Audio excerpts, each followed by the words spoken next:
Here, dankie dat U nie 'n God is wat wegkruip as ons vir U soek nie. Dankie dat U daar is. Here, dankie net dat ons hierdie oomblik kon gehad het, Here, waar ons net U naam groot maak. Here, ek dink nie ons verstaan altyd wat se voorreg dit is om net U te kan ontmoet vir 'n oomblik nie. Here, ek bid net so vanaand dat wat ek sê sal gaan vestig in almal se harte hier, insluitend myne. Here, dat ons nie ons harte sal hard maak vir wat U vanaand wil sê nie, maar dat ons net so oop sal wees.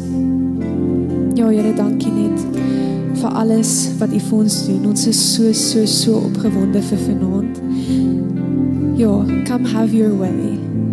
Come have your way and let your glory fall down. Here, kom doen wat U wil. Ons maak hierdie spasie oop vir U Heilige Gees, kom werk. Kom rus net op elke liewe persoon hierso. Dankie vir U teenwoordigheid. Ons is so lief vir U. Amen. Amen.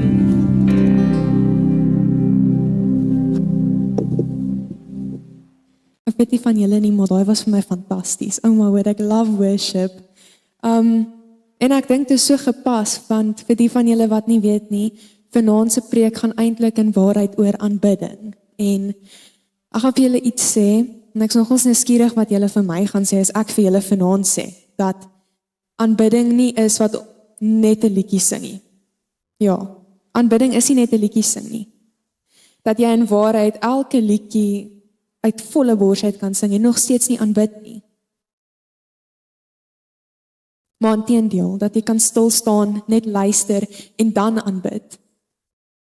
Nou gaan julle 'n vraag vra en julle moet my asseblief antwoord. Vanaand gaan ek vra en julle moet antwoord. Hierdie is 'n spanpoging. So kan enige iemand hardop vir my sê wat is aanbidding? 7, 'n leefstyl, nog iemand? Going once, twice. Okay, so julle is reg. Maar ek lees graag vir julle die Woordeboek definisie van aanbidding. So ek het hom in Engels hierso. Worship is the act of showing profound love, adoration, honor, and reverence to a deity, person, or sacred object. Daar sê, ek gaan hom weer lees. Worship is the act of showing profound love, adoration, honor, and reverence to a deity, person, or sacred object. Nou vir die van julle wat soos ek is en hou van Afrikaans, hier soos hy in Afrikaans, om eer te betoon aan, of om ontzag te hê vir 'n goddelike wese of bonatuurlike krag. Om iets of iemand met groot respek, eer en toewyding te beskou. Okay, so nou weet ek wat aanbidding is, maar wat is uitspattige aanbidding? Hoe lyk dit? Wat van pure worship? Hoekom aanbid ons vir God? Ek gaan eerlik wees, ek het soveel vrae oor aanbidding gehad voordat ek hierdie ding geskryf het, maar dankie tog, is al 'n hele boek, hier so sit hy, net daar, wat God vir ons gelos het om al ons vrae te beantwoord. En ons eerste voorbeeld kom vanaand uit Markus 14, en ek lees vir julle vers 3 tot 5. And while he was at Bethany in the house of Simon the leper, as he was reclining at the table, a woman came with an alabaster flask of ointment of pure nard, very costly. And she broke the flask and poured it over his head. Okay. So kom ons bly net gevindig in hierdie oomblik, want dit was nou baie inligting. So Jesus is besig om te kuier by een van sy vriende se huis. Hulle eet lekker en ewe skielik, sonder waarskuwing, kom daar 'n vrou in. En sy vat hierdie fles en sy breek hom en sy gooi die olie oor Jesus se kop. Okay. Julle lyk nie asof julle baie oortuig is nie. Hierdie is actually 'n baie diep oomblik. En ek gaan vir julle nou verduidelik hoekom. So ek het baie mooi prentjies vir julle gekry. So ek gaan nou hierdie vir julle verf. So 'n alabaster fles was 'n fles wat uit alabaster gemaak was, obviously, en is 'n verskriklike delikate mineraal. So die was gemaak met versigtige hande, want een verkeerde move, haar hele ding is weg. En hierdie flesse het gewoonlik so 0,5 liter olie gehou, so dis nie baie nie, maar is ook nie min nie. En hulle was one-time use, so jy kon hom net een keer gebruik. So as jy die goed wat in die fles was wou gebruik, moes jy hom gebreek het en dan eers kan jy dit gebruik. Soos julle kan sien is daai ene met 'n klippie toegemaak, want iemand het hom klaar gebreek. So daar was geen manier wat jy hom weer 'n tweede keer kon gebruik het om sy full purpose, julle verstaan wat ek sê, my woorde is min.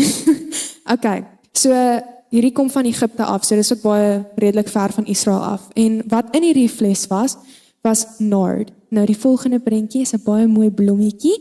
Dit is 'n nard plantjie. Soos julle kan sien, lyk hierdie blommetjie bietjie eksoties, en dit is so want dit kom van die Himalayan region af. Vir die van julle wat nie weet nie, is Mount Everest se kant. So dis baie ver van Israel af. En hierdie fles het 'n halwe liter olie gehou. Julle gaan nie vir my sê, daai een blommetjie kan 'n hele halwe liter olie volmaak nie. So julle moes nog baie van daai gekry het. Okay. So verder gaan die Bybel aan, en hy sê dat hierdie olie in die fles saam 300 denarii was. Okay. Dis 'n hele jaar se lone in die Bybelse tyd. Omgeskakel is dit 120.000 rand. So hierdie fles en hierdie olie was 120.000 rand. En dit staan in Markus 14 vers 3 tot 5. Ek gaan aan. There were some who had said to themselves indignantly, why was this ointment wasted like that? For the ointment could have been sold for more than 300 denarii and given to the poor. And they scolded her. Nou kom ons wees eerlik, baie van ons, ek ingesluit, so in daai oomblik, in daai vertrek, saam met die disippels gestem het. 120.000 rand net so weg, net so. Hoekom kon sy nie vir hulle die fles gee, en dan gebruik hulle dit vir iets anders nie? In my kop, hoekom verkoop jy nie die fles en die olie nie? Jy vat daai 120.000 rand en jy saai dit in Jesus se bediening in. Nou kan hy sy bedieningsuitgawes dek, hulle kan lekker eet, 'n klomp goeders doen. Hoekom het sy nie dit gedoen nie? Hoekom het sy nie dat gedoen nie? Maar julle, Jesus reageer heeltemal anders as wat ons verwag. Hy sê, leave her alone, she has done a beautiful thing to me. Markus 14 vers 6. She has done a beautiful thing to me. Almal anders in daai vertrek het die prys gesien, maar hy het die hart gesien. Everyone else saw a waste, but Jesus saw worship. Hulle 2 Kronieke vers 16 tot 9 sê vir 'n rede, the eyes of the Lord range throughout the whole earth to strengthen those whose hearts are fully committed to him. Wanneer God 'n hart sien wat volkome aan hom toegewy is, gaan hy nie net verbystap nie. Hy gaan nie net, okay, sy het my nou gesalf, dis nou maar so, dit gebeur elke dag. So, hy gaan nie net verbystap nie. Inteendeel, hy gaan vestig homself in dit. Hy versterk dit en hy beweeg in dit. Hy doen buitengewone dinge deur gewone mense met 'n buitengewone toewyding aan hom. Ek gaan dit weer sê. Hy doen buitengewone dinge deur gewone mense, ek en jy, met 'n buitengewone toewyding aan hom. Iets wat vir ons in daai oomblik gelyk het soos 'n gemors. Het in daai oomblik gevestig presies hoe hierdie vrou oor Jesus voel. Hy is werd alles en meer wat sy het. En dit is nie die enigste keer wat so iets in die Bybel gebeur nie. In Lukas 7 is Jesus in die huis van 'n fariseer en hy is genooi vir ete. En kom ons hou net gou in ons gedagtes, hierdie is 'n fariseer se huis. So ek gaan na oom Rian se huis toe vir ete. Ek is ordentlik, ek is netjies, dis baie professioneel. Okay? Behalwe nou die fariseërs, as ek in hulle huis is, moet alles religiously correct wees. So ek moet seker maak ek volg al hulle reëls. Dit is baie formeel. Ons almal sit daar, ons eet. Ek wil nou nie sê hulle het gesels nie, want ek kan nou nie dink dit was 'n lekker kuier nie. En dan gebeur iets verskriklik onverwags. 'n Vrou stap in. En die Bybel sê letterlik in Lukas 7 vers 37, sy was 'n vrou wat 'n sondige lewe gelei het. So, kom ons plaas ons gou in daai oomblik. Dis 'n fariseer se huis. Sy is nie eintlik welkom daar nie. Sy weet dit. Ek dink sy weet sy is nie eintlik welkom daar nie. Sy behoort nie daar nie. Maar steeds stap sy in. En dan gaan sy in en sy gaan staan agter Jesus en sy begin huil. Maar dis nie net 'n traantjie hier en daar nie, dit is so intens dat haar trane Jesus se voete begin nat maak. Ek dink, sy was so oorweldig in haar oomblik, sy doen iets wat niemand sou verwag het nie. Sy maak haar hare los. En kan julle kyk my asof ek mal is. Sy maak haar hare los. Hoekom is hierdie significant? In daai tyd, as jy jou hare losgemaak het in die publiek, was dit 'n skande en iets om van skaam te wees. Sy doen dit in 'n fariseer se huis. Sy maak haar hare los. En dan vat sy dit verder. Sy buig af voor Jesus se voete en sy begin om sy trane van die voete af te vee met haar hare. Met haar hare. En dan vat sy dit nog verder en sy salf sy voete met kosbare nardolie in 'n alabasterfles. En daar staan in Lukas 7 vers 39, almal daar dink, hoorie, as hierdie man die profeet was, wat hy sê hy is, dan sou hy presies weet wie en wat hierdie vrou is en wat sy op hierdie oomblik doen. Maar ons ken vir Jesus, hy reageer weer eens heeltemal anders. Het julle geweet, die Hebreëse woord vir worship is shakha. Ek moes gaan double check het om te sê, want ek wou gesê shakha, maar is shakha. En dit beteken to bow down, prostrate oneself or fall flat on the ground in humble submission and reverence before God. En dis presies wat hierdie vrou gedoen het. Sy het haarself gehumble en sy het voor Jesus se voete gaan val. En wat is Jesus se reaksie? Lukas 7 vers 48, hy kyk voor en hy sê, jou sondes is vergewe. Hy sien dit as kosbaar. En wat vir my baie interessant is hierdie vrou het eintlik niks gegee van menslike waarde nie. Sy gee skaamte, sy gee trane, sy gee haar hart, sy gee nie geld nie, sy gee nie geskenke nie, sy gee alle goeders. Maar vir Jesus is dit wat aanbidding is, want hy kyk nie na die prys van jou olie of die kondisie van jou trane nie, hy kyk na jou hartsposisie. Hy kyk na die hart agter die olie, agter die trane, agter die seer. Markus 12 vers 41 tot 42. Dit is 'n verhaal, of nie 'n verhaal nie, maar dit is 'n storie wat my laaste voorbeeld is vir vanaand. En dit is weer eens net 'n vorm van aanbidding. Jesus sat near the money box in the house of God. He watched the people putting in money. Many of them were rich and gave much money. Jesus sat near the money box in the house of God. He watched the people putting in money. Many of them were rich and gave much money. Ek het daai klaar gelees. A poor woman whose husband has died came by and gave money. Gave 2 very small pieces of money. En ek moet my brille maar weer gaan check, hierdie is bietjie. Maar die punt is Jesus het gesit en hy het gekyk hoe al hierdie mense hulle offering bring vir die tempel. En ryk mense, hulle het sekerlik verskriklike luukse goed gebring. Ek gaan eerlik wees, baie luukse goeders. Daar's 'n nota in die Bybel wat sê, die hoeveelheid goed wat hulle gebring het heel moontlik verskriklike harde geluide gemaak sodat dit die onderkant van die boks getref het. So toef, toef. En hierdie weduwee met haar 2 kopermuntstukke, dit het sekerlik verdwyn in die geraas van die verskriklike swaar geldsakke wat in die boks geval het. En dan, ons sal dink, hierdie ryk mense was verskriklik liewer vir die Here, want hulle gee nou mos 'n fortuin vir die tempel. Maar natuurlik sê Jesus heeltemal iets onverwags. Ek lees Markus 12 vers 41 tot 43, dis nou vers 43. Calling his disciples to them, he said to them, I assure you and most solemnly say to you, this poor widow put in proportionally more than all the contributors to the treasury. Proportionally more. So jy sê vir my, dat hierdie vrou meer gegee het as almal anders. Hoe is dit moontlik? En dan gaan hy aan, en hy sê, dan gaan hy aan, ek het nou nie die versie daar nie, maar hy sê dat hierdie vrou gee uit haar armoede uit.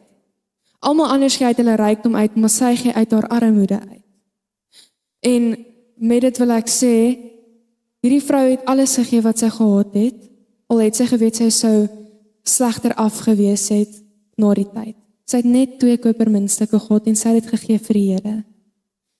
The value of a gift is not measured by the amount. It is measured by the giver's heart. Hierdie vrou het alles gegee, alles wat sy vir hom gehad het. Ten spyte van hoe ander dit gesien het. Ten spyte van wat die ryk mense sou gesê het. Hulle het meer salwing gehad volgens ons, maar volgens die Here het sy meer salwing gehad, as ek dit kan sê. En vanaand wil ek net iets baie belangrik sê. Is aanbidding lyk nie dieselfde nie, en aanbidding is nie veronderstel om soos 'n sekere ding te lyk nie.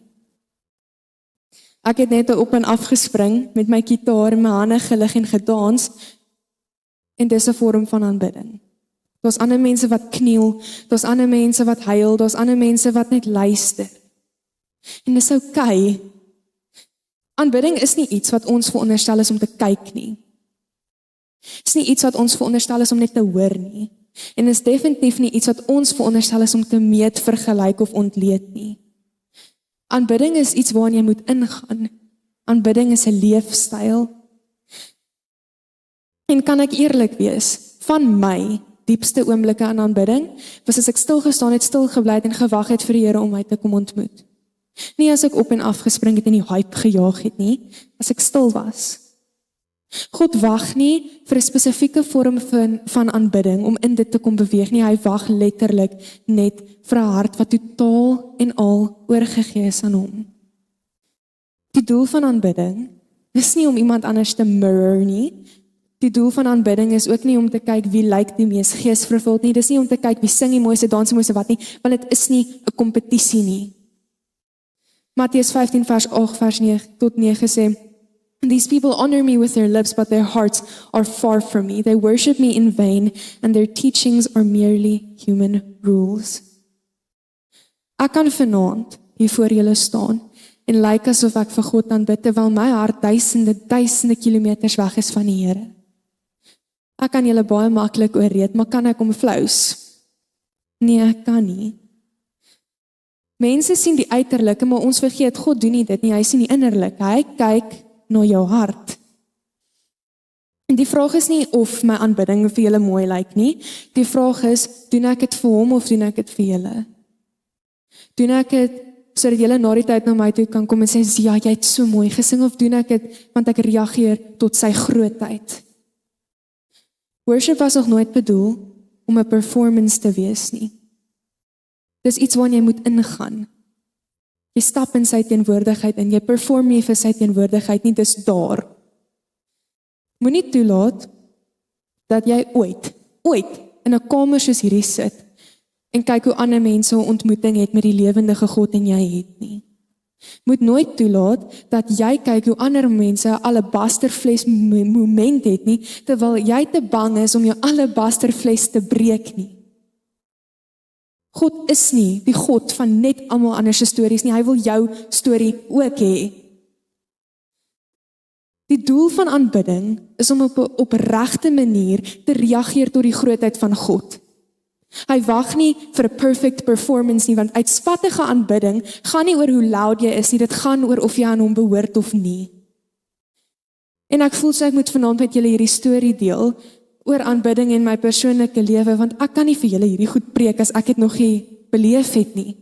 So, baie van julle ken my testimony en hierdie is 'n groot deel van dit, maar ek het vir baie jare lank, het ek net hierdie punt gesien van aanbidding nie. Glad nie. Ek sê van, hoekom doen ons hierdie is stupid. Ek's eerlik, ek het gedink is rarig, dis 'n mors van tyd. Ek het gekyk hoe ander mense 'n ontmoeting het met die Here en dan sê ek van, ag nee, hierdie mense is van hulle kop af. Kyk, hy tannie rol op die vloer, is nie van die Here af nie. My hart was so hard teenoor aanbidding, dat ek heeltemal uitgemis het. En ek wat die hele tyd gesien het hoe ander mense 'n belewenis het, dit het jaloesie in my begin veroorsaak. Ek begin jaloers raak. Wat eers te begin het as, nee, hierdie mense is mal, het gelei tot, maar ek wil ook dit hê.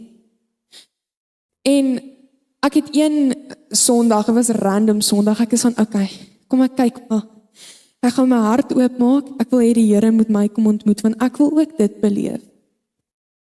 En ek doen dit, en dis toe my ontmoeting met die Here begin het, werklik begin het.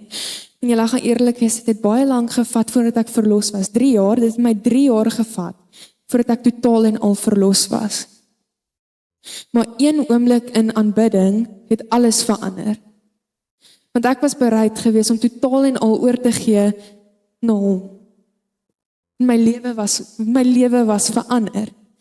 Baie van julle weet selfmoord, depressie, angs, allerlei goed. Ek het van dit gegaan na waar ek vandag hier staan. Passievol oor die Here. In daai oomblik van aanbidding het my gees rarig net 'n openbaring gehad van die lewendige God en my vlees kon nie anders as om oor te gee tot sy grootheid nie. Ek het nie meer gekyk hoe ander mense aanbid nie, ek het nie meer jaloers geraak nie, ek het begin deelneem. En dalk is daar van julle wat soos ek al lank net staan en toe kyk. Ons kyk maar net. Ons dink, is dit genoeg? Is dit te min? Is dit te veel? Is daai reg? Is daai biblically accurate? En ek voel om vir jou vanaand te sê, God is nie op soek na 'n perfect performance nie. Hy wag letterlik net vir aanbidders. Hy soek aanbidders. Dit is wel wat ons gaan doen eendag as ons by hom is dit nie. Ons gaan hom aanbid. So moenie kyk nie, speel saam. Moenie kyk, jy speel saam.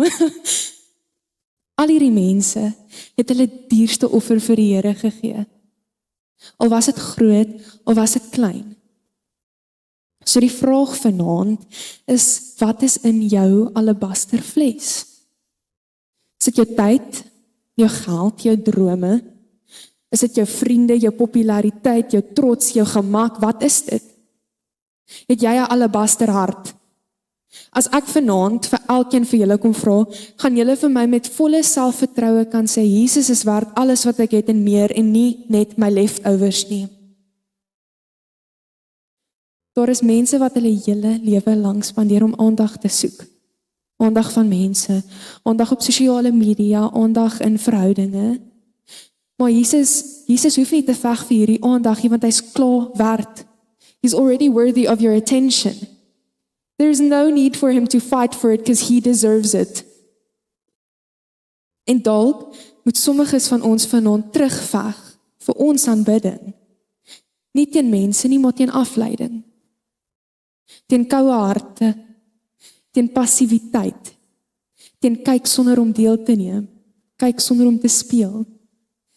Want hy is nie op soek na 'n toeskouer nie, hy is op soek na iemand wat net hulle hart kan oorgee. Hierdie vrouens, waarvan ons vanaand gepraat het, het nie geweet dat ek vanaand hier sou staan en hulle stories vir julle vertel nie. Hulle het nie probeer om bekend te raak nie. Hulle het nie probeer om ander mense te beïndruk nie. Ek dink inteendeel, in waarheid was hulle rarig net baie lief vir Jesus. En wat het Jesus gedink van hulle aanbidding? Hy het gedink, dis kosbaar. Vanaand is Jesus nie fisies by 'n melaatse man se huis aan tafel nie. Hy is ook nie by 'n fariseer se huis aan tafel nie. En hy is nie by die tempel besig om te wag vir jou offer nie. Maar beteken dit hy is nie waardig van aanbidding nie? Hy is waardig. Nie omdat hy vir ons iets kan gee nie, maar eenvoudig net omdat hy is wie hy sê hy is. So die uitdaging na vanaand dink ek is redelik eenvoudig. Gee hierdie week iets vir die Here. Dalk is dit jou tyd. Dalk moet jy net teruggaan na die stil plek, toe waar dit net jy en Jesus is. Wie in 'n verhouding met hom begin verkeer, net weer na hom toe gaan. Dalk is dit jou gawes en jou talente. Dalk moet jy dit weer vanaand vir hom gee, sodat hy dit kan gebruik vir sy glorie, nie vir jou glorie nie. Dalk moet jy net leer weer van vooraf hoe om hom te aanbid. Nie in die kerk nie, nie tydens praise and worship nie, eenvoudig net deur wie jy is, wat jy sê en wat jy doen. Want uitspattige aanbidding gaan nie oor wat jy vir hom gee nie. Dit gaan oor jou hart. Jy kan op en af spring, waarwiele doen, alles doen, maar as jou hart nie op hom gerig is nie, wat is die punt? Wat is die punt? Dit is eintlik maar net 'n geraas. So, daar is hierdie lied, wat ek dink is so van pas op vanaand, en die liedjie praat rarig net oor aanbidding, en wat dit is. Pure worship. So, ek weet, dit is dalk beter as ons nou die liedjie sou sing, maar in hierdie oomblik, elke liewe een van ons, ek gaan dit ook doen. Vra die Here om jou hart te ondersoek. Vra hom om enigiets te remove wat nie van hom af is nie. Vra hom om jou weer te reinig. Om net weer jou hart pure te maak. So, ek gaan maar bid, dan kyk ons wat gebeur. Ek is so opgewonde. Want die Here wil vanaand elke liewe een van ons kom ontmoet op 'n spesiale manier. Ja, Here, dankie net dat U hier so is. Here, ek vra rarig net dat U vanaand nou in hierdie lied net ons sal kom wys wat U vir ons wil wys. Waar is daar plekke in ons hart wat ons heeltemal net geïgnoreer het dat U daai deel van ons lewe kan kom oorvat? Waar mis ons uit op wie U is? Here, kom help ons net om ons hart totaal en al op U te rig in alles wat ons doen.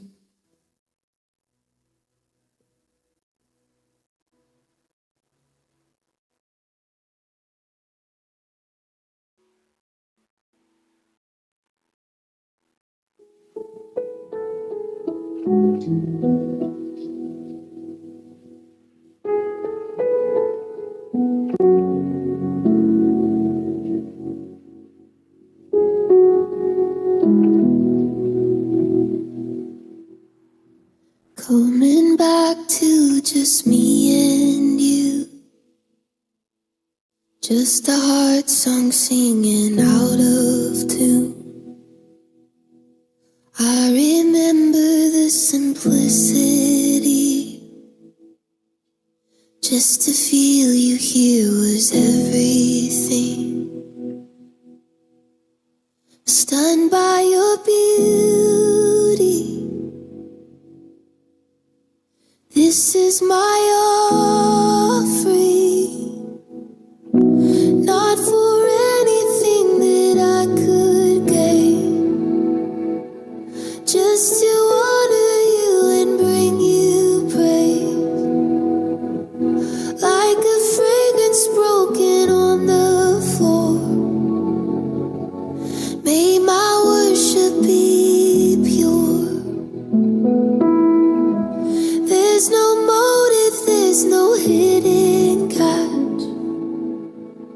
Here's my all and I don't want it back. Like a fragrance broken on the floor. May my worship be pure. Find me like a child again,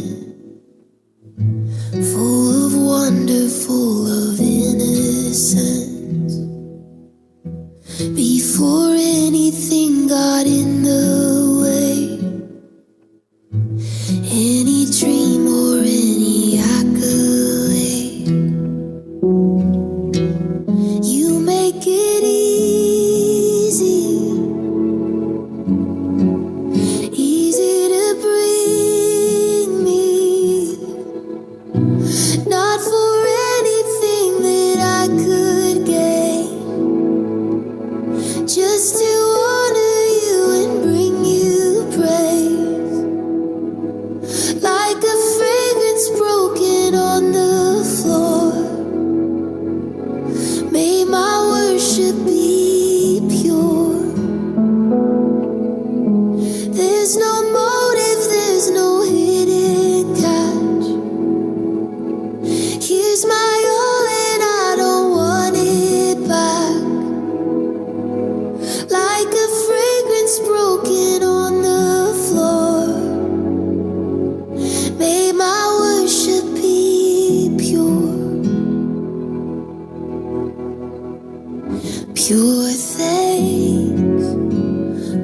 your praise, nothing in the way. My heart, my love, this is all you are.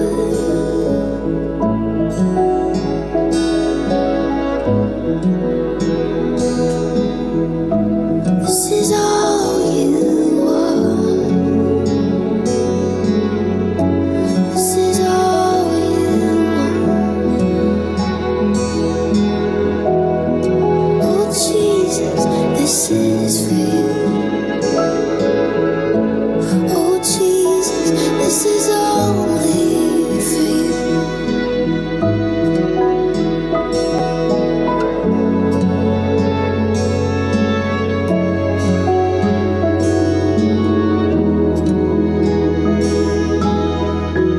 And it's all about you, all about you. And it's all about you, all about you. And it's all about you, all about you. And it's all about you. Yeah, all about you, all about you. And it's all about you, all about you. And it's all about you, all about you. And it's all about you. Not for anything that I could gain, just to honor you and bring you praise. Like a fragrance broken on the floor, may my worship be pure. There's no motive, there's no hidden catch. Here's my all and I don't want it back. Like a fragrance broken on the floor, let my worship be pure. Ja Here, dankie net rarig vir die voorreg wat ons het om net in ontmoeting met U te kom. Here, ons is baie gereeld net so skaam om na U toe te hardloop. Want ons is nie perfek nie. Ons het soveel skaamte as dit kom by net na U toe kom. So Here, vanaand bid ek net dat elke liewe persoon in hierdie kamer, ek ingesluit, na U toe sal hardloop. As jy vanaand hier sit en jy weet jy's besig met 'n sonde en jy gaan aan daarmee, kom na Jesus toe. As jy vanaand verskriklik hartseer is, kom na Jesus toe. As jy vanaand alleen voel, kom na Jesus toe. As jy vanaand the joy of the Lord het, kom nog steeds na Jesus toe. Breek jou vlees. Breek hom.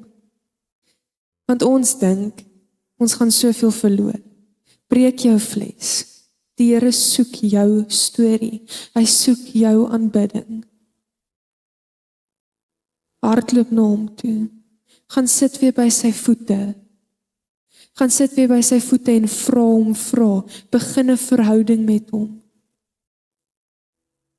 Dit wat jou terughou, breek dit. Breek die vlees. Breek dit. Want wat ook al in daai vlees is nie beter as wat Jesus vir jou kan gee nie. Maak jou hart oop. Moet nie trots wees nie, moet nie bang wees nie, maak jou hart oop. So Here, ons kom net vanaand en ek bid net rarig dat deur hierdie week of in hierdie oomblik, dat U net ons sal kom ontmoet. Nie 3 jaar lank wag voordat ons vir U kan ontmoet nie, maar nou vir U kan ontmoet. Here, dat ons volspoed na U toe sal hardloop, dat ons nie sal terughou nie, dat ons nie sal verloor wat U vir ons nou wil gee nie. Kom maak ons harte sag. Kom reinig ons harte. Come reveal to us what it is that's keeping us away from you. Come reveal to us what's stopping us from running to you. Come have your way. Come move among us. Want dit is nie 'n performance nie en u weet dit. En ons wil letterlik net vir u wys hoe lief ons vir u is. So kom vat enigiets weg wat dit moeilik maak. Kom vat enigiets weg wat ons bang maak. Kom net Here en kom beweeg.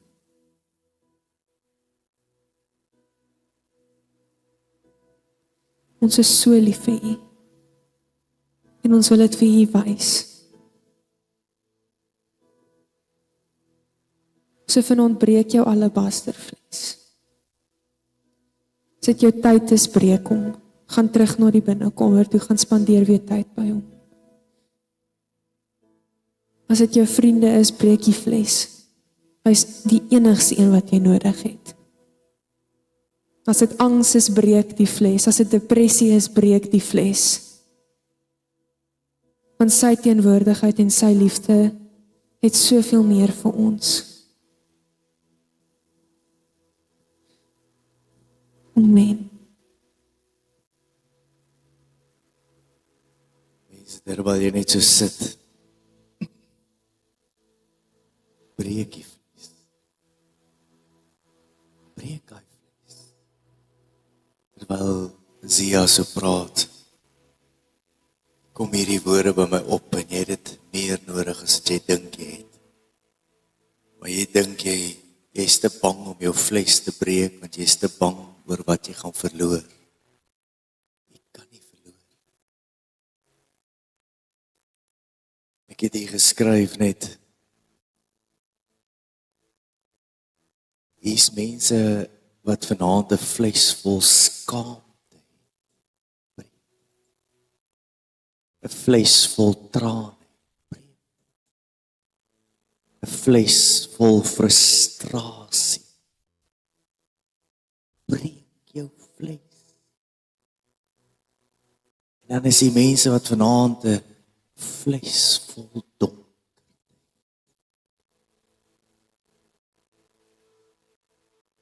Dis 'n vlees wat eintlik leeg is. Breek die vlees. Jy sal nooit spyt wees. In my gees ervaar ek die gehoor skuif na die verhoog toe. En die Here skuif leiers hoër, dat die gehoor begin ervaar wat hierdie mense hiervoor begin beleef, en die Here vat die mense hoër om te lei. Maar hy beweeg jou vanaand dat jy ervaar wat van gepraat word. Dis jou. En die Here gebruik vanaand gebreekte vlesse. Kyk, maak gou op jou oë. Die Here gebruik vanaand gebreekte vlesse, dat jy nie 3 jaar hoef te loop in 'n leegheid van skaamte en worries, dat hy vanaand in 'n oomblik jou in die drempel invat en sê, in 'n oomblik breek jou vlees, in 'n oomblik kan jy beleef wat ons soms 3 jaar voor beklei het. Jy wil nie weet wat in hierdie persoon se hart aangaan om hierdie met jou te deel nie. Die Here vat ons deur dit dat jy soms nie daardeur hoef te gaan nie. Ons betaal 'n prys dat jy nie vir 3 jaar hoef te suffer. En dan in 'n oomblik vat die Here jou deur. Moenie die oomblik mis. Dis nie bekering nie, dis nie kom vorentoe ons wil jou bid nie. Ek kan nie jou hart sien, net God sien jou hart. En vanaand is hier 'n hart vol skaamte. Laat hy breek, dan loop hy skaamte uit. 'n hart vol leegheid. Laat daai ding breek en daai hol klank breek. Laat dit uit. Wat 'n boodskap, wat 'n wonder dat jy gelig word, dat jy geïnspireer raak. Dis vir jou vanaand. Dankie Zia vir die braafheid om te deel jou lewe, jou hartklop. Ons leer daaruit, ons is beweeg, ons is geskuif, ons is ryker, ons is dieper, ons is verder as gevolg van 'n roeping. Wil jy net jou oë sluit en maak ons hierdie gebed ons eie en dan sê ons Here, ek gaan vanaand Here en ek het klaar my fles, my albaste fles gebreek Here. Ek wil deel wees van hierdie uitspattige aanbidding. Here, dalk nie om te dans en uitspattig voor my, maar Here in u oë. As ek dink aan daai mense wat swaar sakke voor in die tempel kom neergooi, ek hoor die geluid, ek hoor die vloer bewe, hoe dat daai sakke neergooi, en hoe hierdie vroutjie inkom, in haar gebrek van skaamte, eensaamheid, en nie eers die geklink van 2 pennings hoor, en dan stop hy alles, en sê, jy is my oogappel, vir jou sien ek raak, want jy kom met eerlikheid, en jy kom met 'n verwagting, jy kom met 'n mooi hart.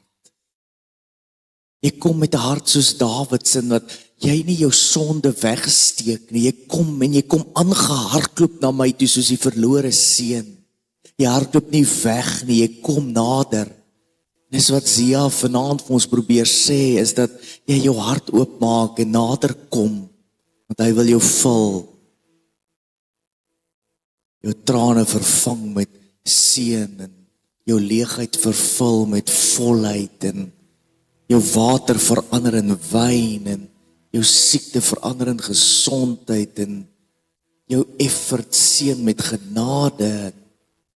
Is daar so 'n wonderlike ruil transaksie wat op die oomblik gebeur vir jou, dat jy oor die drempel beweeg en ek is 'n aanbidder, ek is dieper, ek avonda, ek lewe 'n lewe van aanbidding, ek lewe in reaksie oor wat die Here vir my doen en wat ek sien, die sonsondergang, die sonsopkoms, dit wat hy vir my doen, wat ek nie verdien nie, ek is in reaksie om dankie te sê en voor hom te buig.